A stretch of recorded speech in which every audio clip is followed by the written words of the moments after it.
पंडित जी, किसी के घर में डेथ हो जाती है, कहीं दूर दराज के रिश्तेदार अगर गुजर गए हैं, तो वो पूजा का व्रत तो रख सकती है ना, अगर वो पूजा नहीं कर सकती हैं ऐसी महिलाएं? देखिए, सूतक काल यदि आपका चल रहा है, 10 दिन का सूतक होता है। जन्म का सूतक 40 दिन का है। जो जननी है, जिसने संतान को जन्म दिया है, उसको 40 दिन का सूतक निर्णय सिंधु में बतलाया है, और परिवार वालों को 10 दिन का सूतक होता है।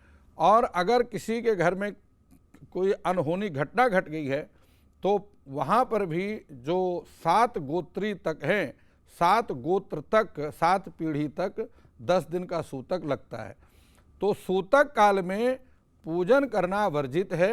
वो व्रत कर सकती है, लेकिन पूजन अपने हाथों से सामग्री का स्पर्श करके अर्पण नहीं कर सकती। पूजन का दर्शन कर सकती है।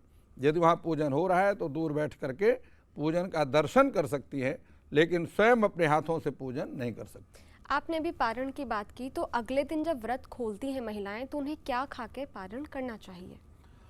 देखिए, जो घर में तो प्रायः जो है, जो भी भोजन बनता है बिना लहसुन प्याज का, जो व्रत का भोजन है, सात्विक भोजन है, वह सबसे पहले किसी सुहागवती पंडितानी को बुला करके उनको भोजन करना चाहिए। और जो श्रृंगार का सामान है और साड़ी इत्यादि हैं, ये उनको भेंट रूप में देना चाहिए।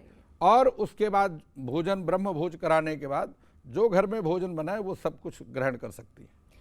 पंडित जी, ये व्रत बहुत कठिन होता है, निर्जला रखना पड़ता है, लेकिन जो निर्जला नहीं रख पा रही हैं, अगर उन्हें भूख लग रही है या फिर गलती से अगर कुछ खा ले वो, तो क्या कुछ अलाउड है कि आप फल खा सकते हैं या पानी पी सकते हैं? ऐसे फलहार करके हरतालिका तीज का व्रत रखा जा सकता है?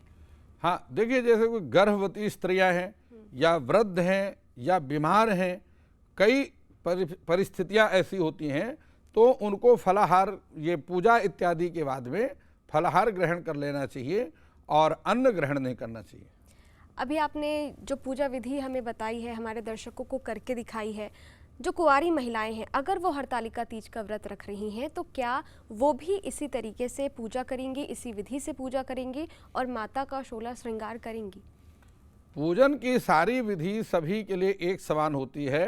मंत्र भी वही होते हैं, पूजन की सामग्री भी वही होती है। फर्क केवल ये होता है कि जो असमर्थ हैं वह फलाहार ग्रहण कर सकती हैं, और जो सामर्थ्य हैं उन्हें निर्जला व्रत करना चाहिए।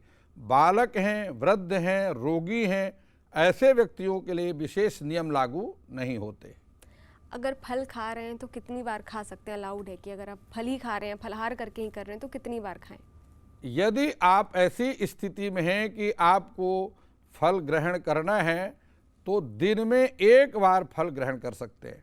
यदि आपने बार बार फल ग्रहण कर लिया तो व्रत की जगह फिर चर्त हो जाता है।